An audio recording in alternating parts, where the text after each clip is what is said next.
Hello everyone, welcome to Ved academy. तो आज हम करने वाले हैं क्लास 5 का एनएसओ ओलंपियाड सॉल्व।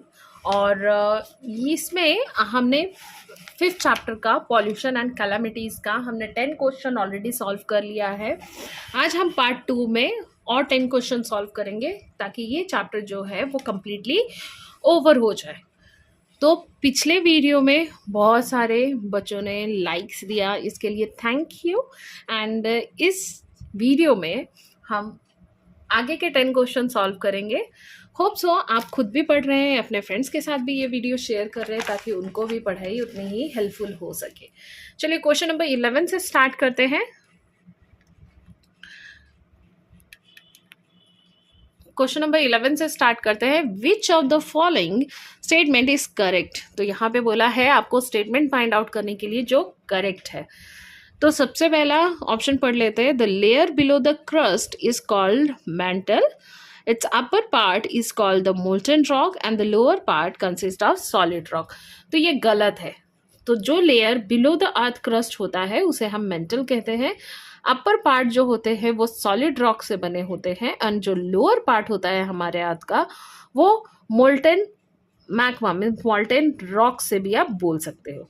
तो ये स्टेटमेंट गलत है। ऑप्शन नंबर बी में बोला है the liquid that comes out of volcano is called magma.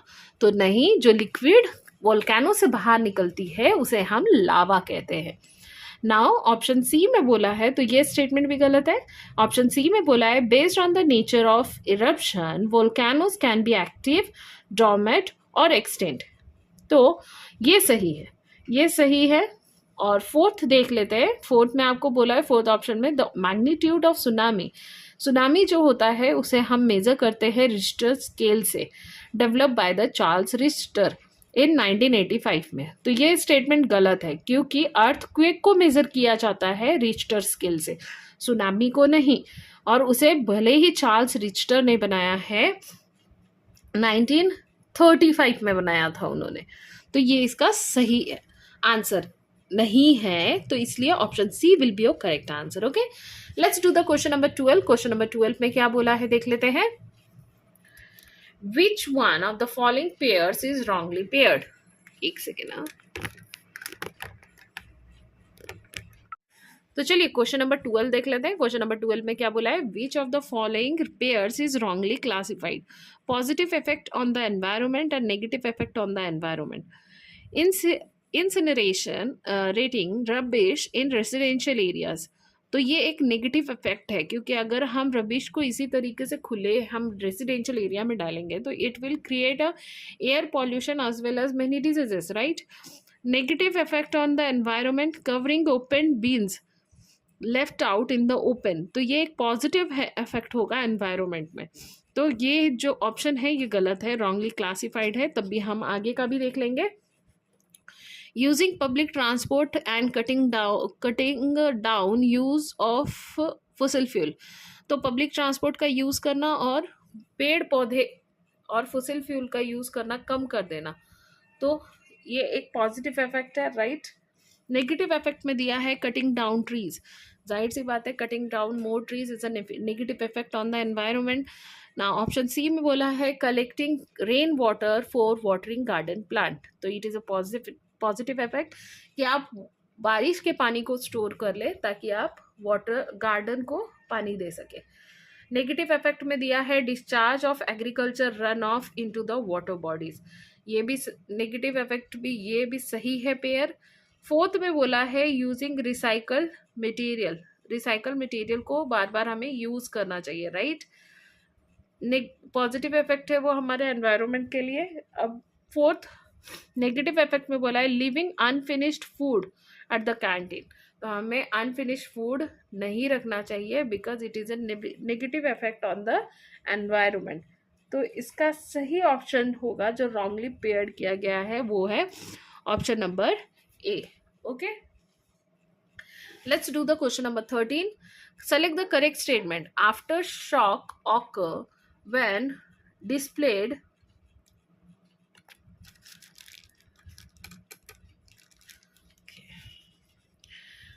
select the correct statement. After shock occur when the displayed plate of the earth crust fall back into the place.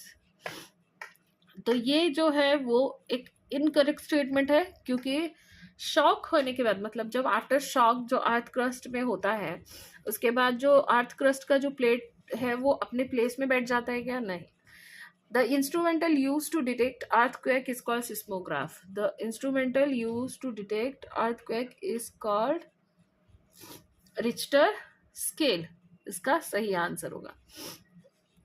Number C में बोला है outbreak of a disease.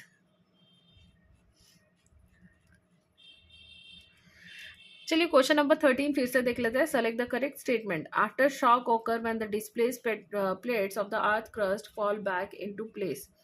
तो यहाँ पे क्या बोला है? After shock. जो शॉक कब होते हैं अर्थ क्रस्ट पे, तो उसके प्लेट्स फिर से सेटल डाउन हो जाते हैं क्या? यस. अब नंबर बी में बोला है the instrument use to detect earthquake. जो इंस्ट्रूमेंट यूज किया जाता है अर्थक्वेक को डिटेक्ट करने के लिए उसे हम सिस्मोग्राफ बोलते हैं. ये भी सही है. ऑप्शन सी में बोला है outbreak of a disease or scarcity of clean drinking water. तो ये जो आउटब्रेक हो रहे हैं डिजीजेस के, अलग अलग डिजीजेस के, तो वो क्या पानी, साफ पानी की कमी की वजह से हो रहे हैं after effect of forest fire? तो नो. और ऑप्शन डी में बोला है बोथ ए एंड बी. तो इसका करेक्ट स्टेटमेंट होगा both A and B. Okay, let's do the question number 14. Question number 14 में क्या बोला है? हमारा मोबाइल ही सेटअप नहीं हो रहा है. क्वेश्चन नंबर 14 में क्या बोला है? Which of the thing listed below is non biodegradable. तो आपको इसमें से बताना है कौन सा नॉन बायोडिग्रेडेबल है. नॉन बायोडिग्रेडेबल मैंने आपको पहले से बताया है, जो जल्दी से मिट्टी में मिक्सअप नहीं होता है. Cotton T shirt, glass cup, gold necklace, roasted chicken, debit card या बनाना. तो इसका सही आंसर होगा glass cup, gold necklace and debit card. ये सब प्लास्टिक बेस्ड चीज़ें हैं, तो ये एक नॉन बायोडिग्रेडेबल सब्सटेंस में गिना जाता है. ओके, अब हम क्वेश्चन नंबर 15 देख लेते हैं. क्वेश्चन नंबर 15 में क्या बोला है? The given option shows the bacterial count, oxygen level and the number of green plant and animal in the river near each of 4 towns A, B, C, D. Which town is situated near an unpolluted river? कौन सी city unpolluted river के सामने बसी हुई होगी? Bacterial count low, high, high low. तो लो होगा. Oxygen level high होगा अगर एक अनपॉल्यूटेड रिवर की बात करें तो. नंबर ऑफ ग्रीन प्लांट जो होगा वो मेनी होगा. नंबर ऑफ एनिमल्स भी मेनी होंगे. तो option D will be your correct answer. Okay, जाहिर सी बात है अनपॉल्यूटेड रिवर अगर कहा जाएगा तो जाहिर सी बात है वहाँ पे गंदगी, बैक्टीरियल काउंट कम होगा, ऑक्सीजन लेवल हाई होगा, ग्रीन प्लांट्स बहुत ज़्यादा क्वांटिटी में होंगे एंड वहाँ पे एनिमल्स भी बहुत नंबर क्वांटिटी में पाए जाएंगे. अचीवर सेक्शन देख लेते हैं.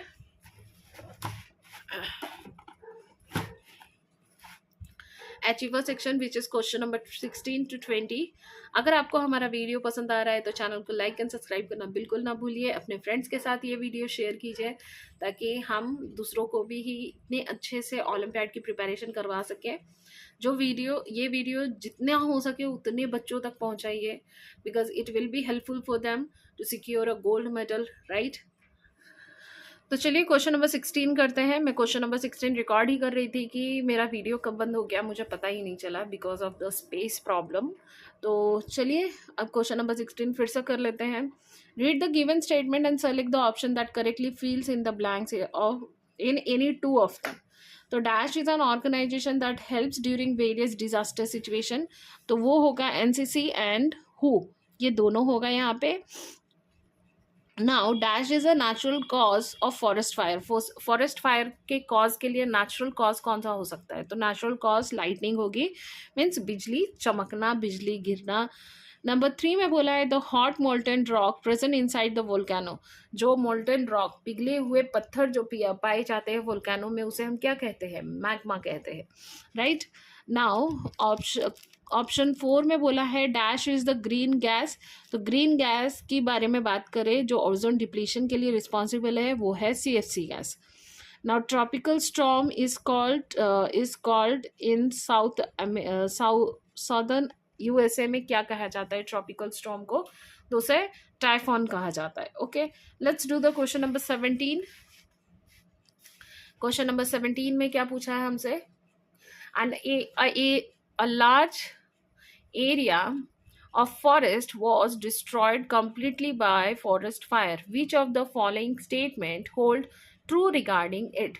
तो यहाँ पे आपको true regarding it क्या बताना है आपको? जो फॉरेस्ट फायर हो, मतलब एक लार्ज एरिया में फॉरेस्ट फायर ने तबाही मचाई, destroyed the whole forest in fire. Okay, तो कौन सी स्टेटमेंट उसके लिए ट्रू है? More soil will be eroded as by the soil is not protected by the trees from winds and rain.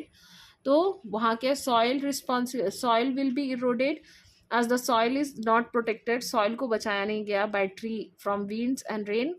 और the land will have more fresh air as there will a lesser tree, अगर कम trees होंगे तो वहाँ पे ज़्यादा oxygen होंगे, ज़्यादा फ्रेश एयर होंगे क्या? तो ये फॉल्स स्टेटमेंट है। Wild life will inhabited the clear area because more space is available. Wild life inhabited जो है वो ज़्यादा हो पाएंगे बिकॉज वहाँ पे मोर एरिया अवेलेबल है। तो नहीं, ऐसा तो नहीं होगा। Level of carbon dioxide in the atmosphere will increase. Yes, carbon dioxide हमारे जो एटमोसफेयर में वो बढ़ जाएंगे and contribute to the green house effect, और उससे ग्रीन हाउस इफेक्ट होंगे ही होंगे। तो इसका सही आंसर कौन सा होगा? यहाँ पे ये पूछा है। तो इसका ट्रू स्टेटमेंट अगर हम बात करें तो नंबर 1 एंड नंबर 4 है।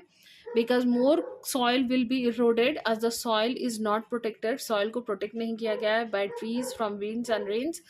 तो ये इसका सही स्टेटमेंट होगा। Option B will be your correct answer. This one and this point is true about this. Okay, let's do the question number 18 and 19। So this is the word grid जिसे हमें सॉल्व करना है। Question number 18 and question number 19 इसी पे ही depend होंगे। तो चलिए फटाफट सॉल्व करते हैं। Select the option that is not hidden in the given grid. Given grid में हिडन ही नहीं है। Rays of sun that cause cancer. कौन सा सन रेज का कौन सा रेज है जो कैंसर कॉज कर सकता है?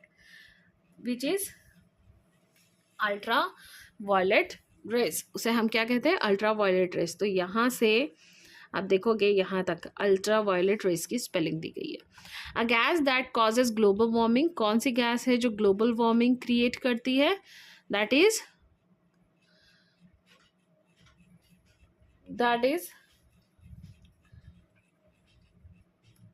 Methane gas. So methane gas find out करनी है। हाँ, मीथेन, यहाँ पे देखिए methane gas. Okay, this one. Number C में बोला है a method that prevent soil erosion by wind. Soil erosion by wind से अगर आपको प्रिवेंट करना है तो विंड ब्रेक्स जो होती है वो हेल्प करती है। तो विंड ब्रेक कहाँ है? WINDBREAK, WINB है। ये है देखिए यहाँ पे विंड ब्रेक। तो जाहिर सी बात है फोर्थ का ही नहीं दिया गया होगा। A calamity that occurs when an earthquake occur under sea. A calamity occur when an earthquake occur. जब अर्थक्वेक ऑकर होता है तो वो कैलेमिटी ऑकर होते हैं, उसे हम क्या कहते हैं? तो उसे हम सुनामी कहते हैं। TSU नहीं है, TSU सुनामी नहीं है। तो option D will be your correct answer. Okay, option D will be your correct answer. Let's do the question number 19. Last two question. Okay, the term used for dash can be found in the given word grid. The process of clearing forest is deforestation. Deforestation. The term used can be found. इसमें बोल रहा है कि इस option में मिलेगा, और इसमें बोल रहा था कि वो ऑप्शन नहीं मिलेगा, तो वो ऑप्शन डी था, यहाँ पे मिलेगा बोल रहा है। तो the process of clearing forest को जो क्लियर करते हैं उसे हम क्या बोलते हैं? डिफॉरेस्टेशन। तो यहाँ पे डिफॉरेस्टेशन है क्या? Deforestation, DEFORESTA। डिफॉरेस्टेशन तो यहाँ पे नहीं है। नहीं है। Rain which is acidic in nature, acid rain, acid rain, ACID, acid, acid यहाँ है, acid rain. Okay, now the process of re-establishing a cleared forest, afforestation, afforestation, AFF,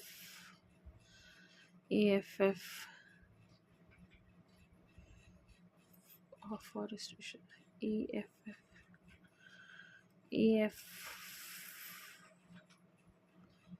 afforestation, मुझे तो नहीं मिल रहा है यहाँ पे।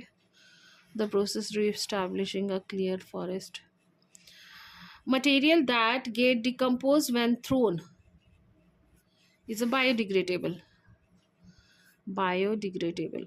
यहाँ पे आपको बायोडिग्रेडेबल दिख रहा है क्या? तो ठीक है, मैंने आपको सब कुछ बता दिया है इसका, आप फाइंड आउट कर लीजिए वर्ड ग्रिड में, because it is time taking. So I will leave this answer for you because I have given you the answer. You have just have to find out in a word grid, right? Let's do the question number 20. That is the last question.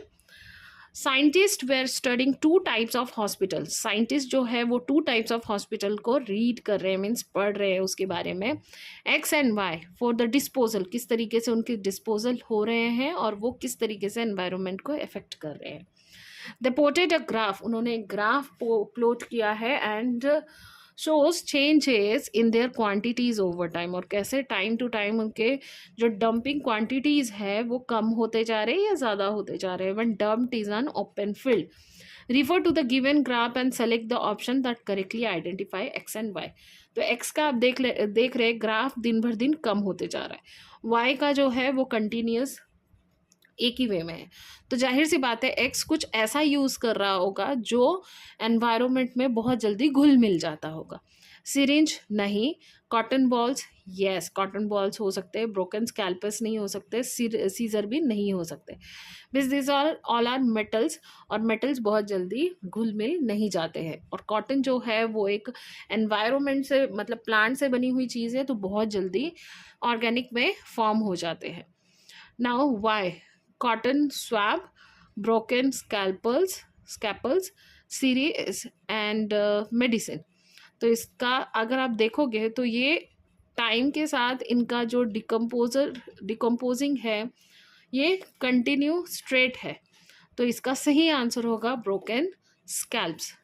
Option B will be your correct answer. Don't forget to solve this in your textbook also. Okay, I'm not doing it but you have to do it, क्योंकि आपको जब आपका exam होगा उस वक्त आपकी practice इतनी अच्छी होनी चाहिए कि आप कोई भी चीज़ को ऊपर नीचे ना करें. आपको हमारा वीडियो पसंद आया हो तो चैनल को लाइक एंड सब्सक्राइब ज़रूर कीजिए, अपने फ्रेंड के साथ शेयर कीजिए और हमारे चैनल में ऐसे ही बने रहिए. वीडियो पसंद आया हो तो लाइक करना बिल्कुल ना भूले, जैसे बोलते हैं ना, ठोको लाइक. ओके, तब तक के लिए स्टे ट्यून एंड बाय.